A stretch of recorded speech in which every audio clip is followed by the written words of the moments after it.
Bismillahirrahmanirrahim. Assalamualaikum warahmatullahi wabarakatuh.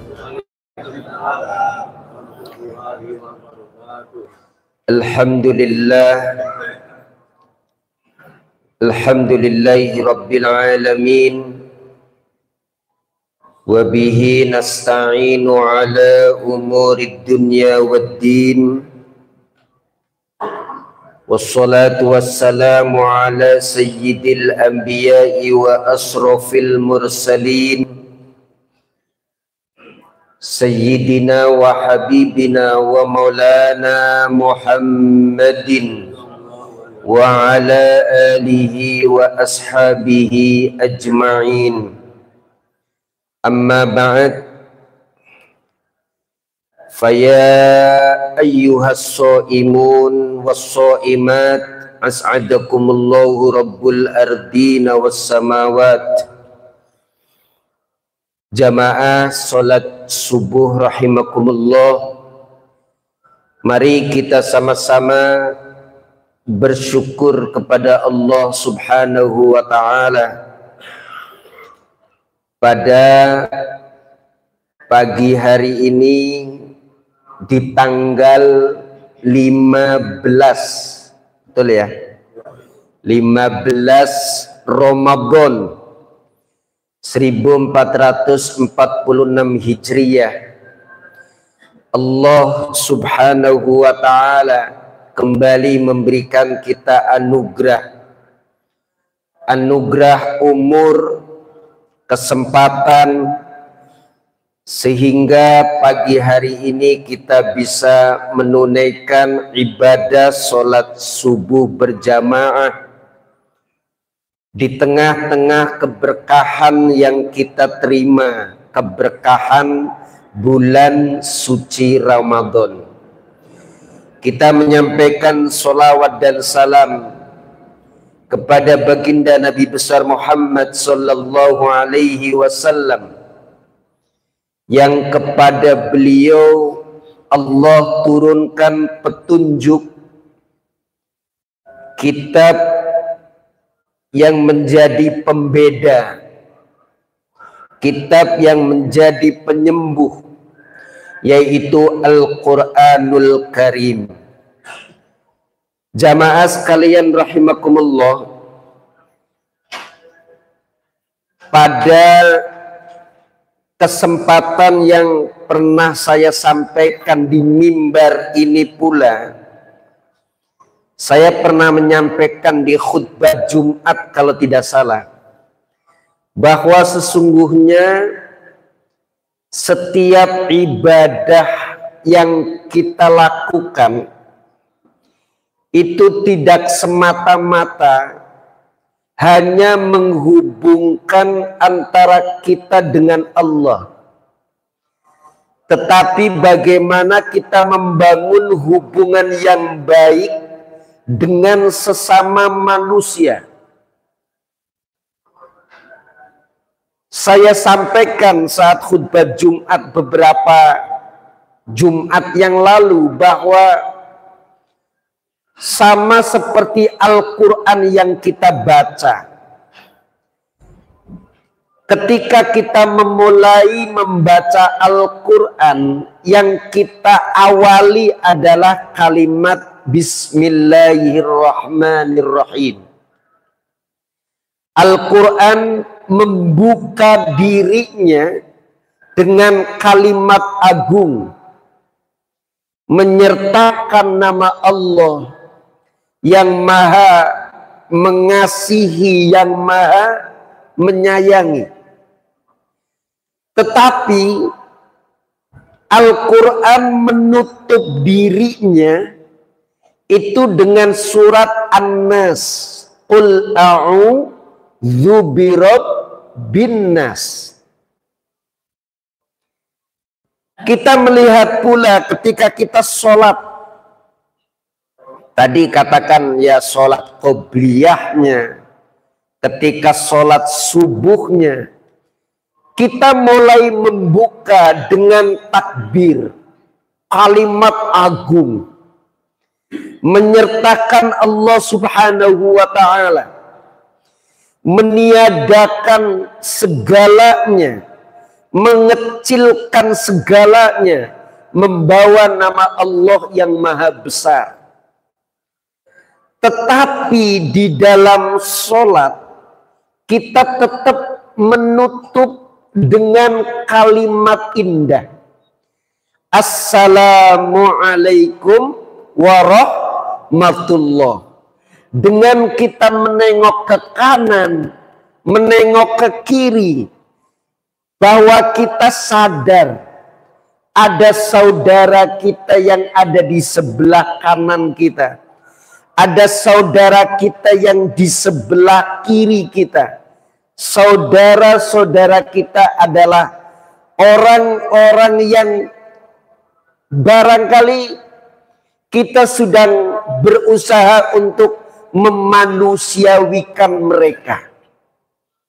Ucapan salam, ucapan rahmat kita sampaikan kepada mereka. Ternyata kembali kepada urusan manusia. Sering kita mendengar tentang bagaimana ibadah Ramadan itu sebenarnya tidak sekedar kita itu menahan lapar, menahan haus, tetapi ada upaya bagaimana kita itu bisa bersimpati kepada orang. Bahkan pelajaran yang sering kita dapatkan adalah kalau kita sekarang lapar di hari-hari yang bukan Ramadan, banyak orang-orang yang merasakan seperti yang kita rasakan. Bahkan ada yang untuk makan siang di antara saudara kita itu harus keliling mencari makan sejak pagi, yang mengumpulkan barang-barang bekas, bekerja keras dan seterusnya. Untuk memenuhi makan malam, banyak pula di antara mereka yang kemudian harus bekerja di siang harinya. Untuk makan pagi, ada yang sampai bekerja larut malam untuk memenuhi kebutuhan paginya. Semangat berbagi. Jamaah sekalian rahimakumullah, ada riwayat yang sampai ke kita bahwa Ramadan itu adalah bulan yang 1/10 pertama adalah bentuk rahmah Allah. Rahmah Allah artinya kasih sayang Allah. Kemudian 1/10 kedua adalah maghfirah, ampunan Allah Subhanahu wa ta'ala. Sementara 10 yang ketiganya adalah idkum minan nar, kita dibebaskan dari api neraka. Kalau kita membaca riwayat ini, seakan-akan kita itu pasif. Kita sekedar menerima kasih sayang Allah. Sekarang yang kita jalani tanggal 15, berarti 10 yang kedua, kita mendapatkan ampunan Allah Subhanahu wa ta'ala. Kemudian nanti ketika memasuki 20 hari, 21 sampai akhir, kita akan mendapatkan kebebasan dari api neraka. Cuman itu saja. Kita hanya menerima. Semestinya Ramadan itu adalah kita menjadi pelaku itu semua. Coba kita lihat yang pertama, yang awaluhu rahmah. Makanya saya mengambil tema untuk kajian kuliah subuh itu Ramadan dan kita. Kita yang menjadi pelaku. Mungkin karena kebiasaan kita menerima, bukan memberi. Makanya pemahaman tentang riwayat ini kita hanya menerima, dan menerima. Makanya kenapa Allah Subhanahu wa ta'ala memberikan pesan moral penting ketika puasa Ramadan itu menjadikan orang yang bertakwa. Orang yang bertakwa di antara cirinya adalah alladzina yunfiquna mimma razaqnahum. Mereka yang berbagi, yang memberi terhadap apa-apa yang sudah diberikan oleh Allah Subhanahu wa ta'ala. Mari kita jadikan Ramadan itu kita sebagai pelakunya. Yang pertama, rahmah. Sudahkah kita menyayangi diri kita sendiri dengan baik? Merawat tubuh kita dengan baik. Seringkali kita itu justru menyakiti diri kita sendiri.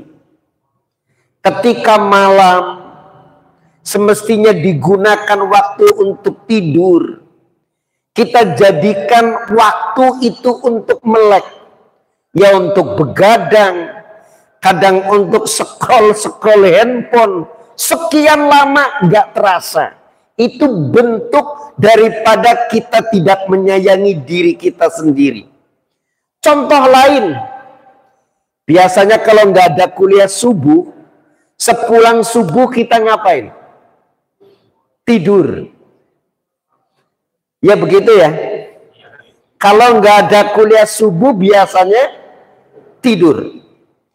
Ini bentuk sesuatu yang tidak menyayangi diri kita sendiri. Tidak merawat diri kita sendiri. Rasulullah SAW mengingatkan kepada kita naumus subhi yurithul faqr. Bahwa tidur setelah subuh itu mewarisi kefakiran kepada kita semua. Maka kalau kita itu merasa selama ini rizki sebegitu seretnya, maka mengevaluasi diri. Jangan-jangan kebiasaan kita tidur habis subuh ini yang menyebabkan rizki saya itu seret. Semestinya ba'da subuh itu digunakan untuk bergerak. Apapun gerakannya. Ada istilah al-harokatu barokah. Bergerak itu berkah.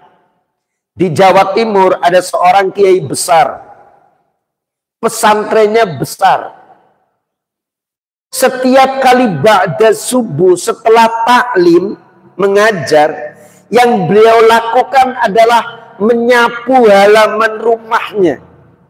Sehingga suatu ketika ada seorang santri yang meminta, "Sini Kiai, saya yang menyapu." Apa jawaban beliau? Tidak. Ini sudah menjadi wirid saya, menyapu halaman rumah sendiri. Bergerak. Saya teringat dengan sikap atau kebiasaan Mbah Maimun Zubair. Itu Mbah Mun, pesantren Sarang Rembang. Menurut cerita kawan-kawan santri di sana itu, Mbah Mun itu seringkali mengakhirkan waktu sholat subuhnya. Ya, katakan kalau kita tadi subuh katakan 4:30, itu jam 5:05 atau nyaris 5:30 itu baru sholat subuh. Tapi bukan berarti kemudian tidur. Ya beliau membaca Al-Quran, ya baca wiridnya. Tujuannya itu satu, agar tidak tidur setelah sholat subuh sampai matahari itu naik. Ya ini jangan kita ikuti nih. Ya, kalau kita mengikuti cara kiai ini digunakan untuk tidur ya salah. Jam 5:30 baru bangun itu ya nggak bisa. Nah ini cara bagaimana kita menyayangi diri kita sendiri. Sebelum kita menyayangi orang lain, menyayangi sesama. Makanya kita tidak boleh hanya kita, oh Ramadan di awal 10 hari pertama kita mendapatkan kasih sayang, rahmah Allah subhanahu wa ta'ala. Sementara kita tidak punya simpati, tidak punya empati kepada yang lain. Ini kebalik namanya. Padahal yang diharapkan oleh kita adalah setelah kita berpuasa, kita berproses terus menjaga keajegan, istiqomah dalam bertakwa. Di antara ciri orang bertakwa adalah menebarkan kasih sayang. Allah subhanahu wa ta'ala itu sering kali mengingatkan melalui lisan Nabi Muhammad sallallahu alaihi wasallam, Ar-Rahimuna yarhamuhumur Rahman. Orang-orang yang saling mengasihi, yang saling menyayangi, itu dicintai, disayangi oleh Allah subhanahu wa ta'ala. Maka perintahnya irhamu man fil ardi yarhamukum man fis sama. Kasihilah siapapun orang-orang yang ada di atas muka bumi. Apapun yang ada di atas muka bumi, maka janji Allah subhanahu wa ta'ala, yarhamukum man fis sama. Kalian akan mendapatkan kasih sayang dari penduduk langit. Jamaah sekalian rahimakumullah, itu awwaluhur rahmah. Kemudian yang kedua, 10 hari yang kedua yang sedang kita jalani ini, kita mendapatkan ampunan Allah subhanahu wa ta'ala.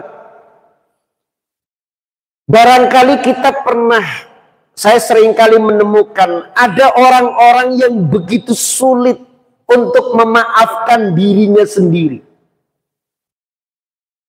Ada orang yang punya masa lalu itu begitu kelam. Saya pernah kedatangan orang ketika selesai sholat itu, ada yang mengadu pada saya. Ya umurnya udah sepuh. Ustadz, saya nyaris semua dosa itu pernah saya lakukan.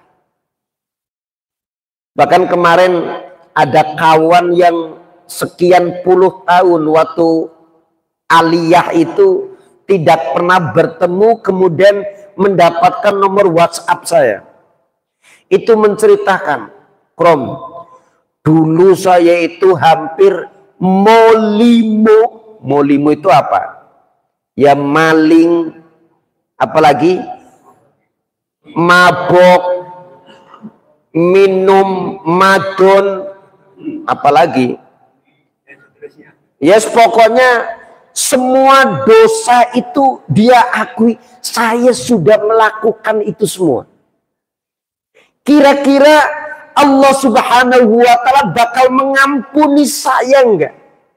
Dengan sholat saya yang apa adanya, barangkali puasa saya yang seperti ini. Saya jawab optimis, Allah subhanahu wa ta'ala itu maha mengasihi dan maha mengampuni. Ada orang-orang yang sampai sekarang tidak bisa memaafkan dirinya sendiri karena pernah punya masa yang lalu. Bahkan sampai sekarang barangkali kita itu punya perasaan sulit untuk memaafkan orang lain.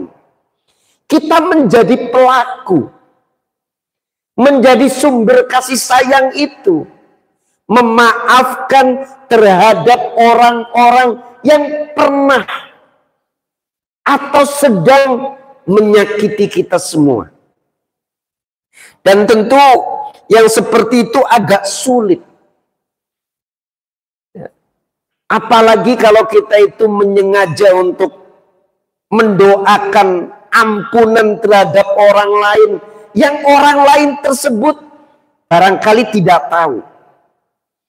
Ya paling umum kan kita itu mendoakan Allahumma gfir lil mu'minina wal mu'minat wal muslimina wal muslim. Pernah nggak kita punya keinginan tergerak dalam hati kita sengaja bangun malam untuk sholat tahajud memohon ampun bukan untuk diri kita sendiri, bukan untuk keluarga kita sendiri, barangkali untuk tetangga kita yang paling kanan. Ya Allah, spesial.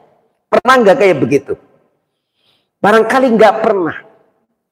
Atau mendoakan kesuksesan orang-orang yang barangkali yang selama ini memusuhi kita. Enggak. Paling kita yang malah ngatain, mendoakan jelek, iya. Padahal Rasulullah SAW pernah bersabda, siapa di antara kita orang beriman yang mendoakan saudara kita dengan bidhaghril ghaib, dengan cara diam-diam, maka sesungguhnya doa itu bakal balik kepada kita. Ada dua keuntungan.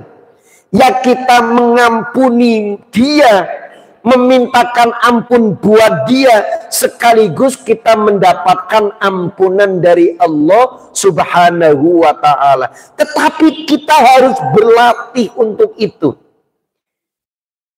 Kita tidak sekedar mendapatkan ampunan dari Allah Subhanahu wa ta'ala, lebih dari itu kita mesti membuka hati kita untuk mau memaafkan orang lain. Mudah meminta maaf, mudah memberi maaf kepada orang lain. Walaupun sulit, ada orang yang datang kepada kita semua, umpamanya orang tersebut yang udah menghancurkan ekonomi kita, yang menelikung, menipu. Kadang-kadang jangankan orang yang menipu, merugikan, orang yang sulit bayar utang aja kadang-kadang sulit untuk kita ampuni, sulit kita maafkan. Disitulah kita dilatih di bulan suci Ramadan itu untuk itu.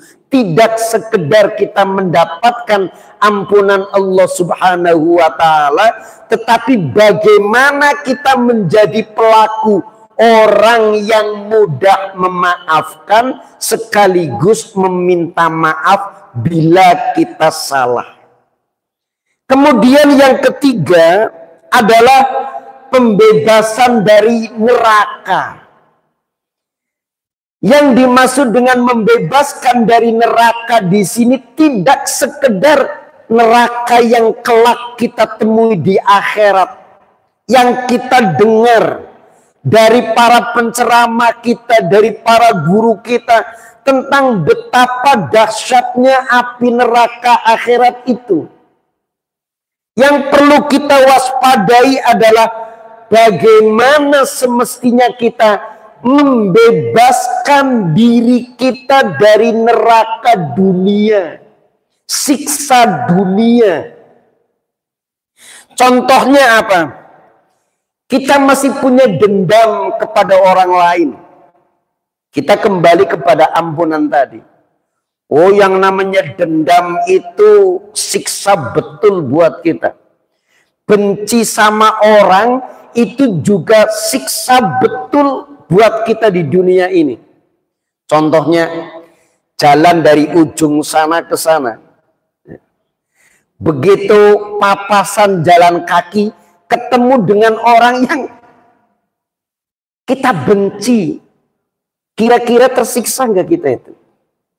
Ya, begitu ngumpul bareng, ya Allah ada dia lagi, tersiksa kita. Saya pernah ngerasain kayak begitu. Ya. Saya sendiri tersiksa. Ini orang ngeyelan ini. Pas rapat, ya ada dia lagi. Ada dia lagi. Itu tersiksa kita itu. Punya dendam, punya benci, bahkan kebiasaan buruk. Itu termasuk perbuatan yang berpotensi menjadi neraka dunia buat kita semua. Oleh karena itu, konsep itqum minan nar, kita menjadi pelaku. Tidak sekedar kita mendapatkan kebebasan dari api neraka, tetapi bagaimana kita membebaskan diri itu. Soal nafsu, soal keinginan. Nafsu, keinginan itu juga termasuk neraka duniawi itu. Saya kepengen seperti ini, kepengen seperti ini. Sungguh orang itu menjadi tersiksa betul ketika kita menjadi tawanan nafsu. Nafsu itu seperti anak kecil yang terus merengek, terus sekali dikasih bakal nuntut lagi, sekali dikasih bakal nuntut lagi. Wan nafsu katifli in tuhmilhu syabba'ala hubbir rodoi wa in taftimhu yang fatimi. Al-Imam Al-Busiri mengatakan demikian, bahwa nafsu itu seperti anak kecil yang ketika menyusu sama ibunya akan terus-terusan merasakan nikmat. Salah satu jalan untuk memutus tali atau rantai nafsu tersebut adalah dengan cara menyapihnya. Kita harus berhenti dan berani mengambil resiko. Kayak anak kita kan inget tuh, kalau lagi nyusu sama ibunya, itu ketika disapih itu rewelnya luar biasa. Kadang timbul rasa kasihan, kepengen disusuin lagi. Tapi sama dengan nafsu. Itu adalah bentuk kita membebaskan diri kita dari neraka dunia. Kita memohon pada Allah Subhanahu wa taala, semoga Allah Subhanahu wa taala senantiasa memberikan kita kekuatan lahir dan batin, menyelesaikan Ramadan tahun ini dengan baik, dengan harapan setelah keluar dari Ramadan kita menjadi orang-orang yang mendapatkan rahmah, mendapatkan ampunan Allah, dan kita dibebaskan dari api neraka. Ala hadhiniyah wa likulli niyatin shalihah wa ala man waslafuna shalih wa ila hadbil Mustafa Muhammad Rasulullah sallallahu alaihi wasallam. Al-Fatihah. A'udzu billahi minasy syaithanir rajim. Bismillahirrahmanirrahim. Alhamdulillahi rabbil alamin arrahmanir rahim maliki yaumiddin. Iyyaka na'budu wa iyyaka nasta'in. Ihdinas siratal mustaqim. Siratal ladzina an'amta 'alaihim ghairil maghdubi 'alaihim waladdallin. Amin. Bismillahirrahmanirrahim. Alhamdulillahi rabbil alamin hamdan yuwafi ni'amahu wa yukafi mazidah. Ya Rabbana lakal hamdu kama yanbaghi li jalali wajhikal karim wa 'azimi sultanik. Allahumma salli ala sayyidina Muhammad wa ala ali sayyidina Muhammad. Allahumma ighfir lana wa liwalidina wa auladina wa limasyayikhina wa liikhwanina wa liman ahsana ilaina wa li jami'il mu'minina wal mu'minat wal muslimina wal muslimat ya rabbal alamin. Allahumma barik lana fi auladina wa waffiqhum fil khairat wa la tadurruhum warzuqna birrahum. Rabbana taqabbal minna siyamana wa salatana wa ruku'ana wa sujudana wa tammin taqsirana ya Allah. Rabbana taqabbal minna innaka antas samiul alim wa tub alaina innaka antat tawwabur rahim. Allahumma innaka afuwun tuhibbul afwa fa'fu anna ya karim. Rabbana atina fid dunya hasanah wa fil akhirati hasanatan wa qina adzabannar. Sallallahu ala sayyidina Muhammadin nabiyil ummi wa ala alihi wa sahbihi wa baraka wa sallam. Walhamdulillahi rabbil alamin. Wallahul muwaffiq ila aqwamit thoriq. Assalamualaikum warahmatullahi wabarakatuh.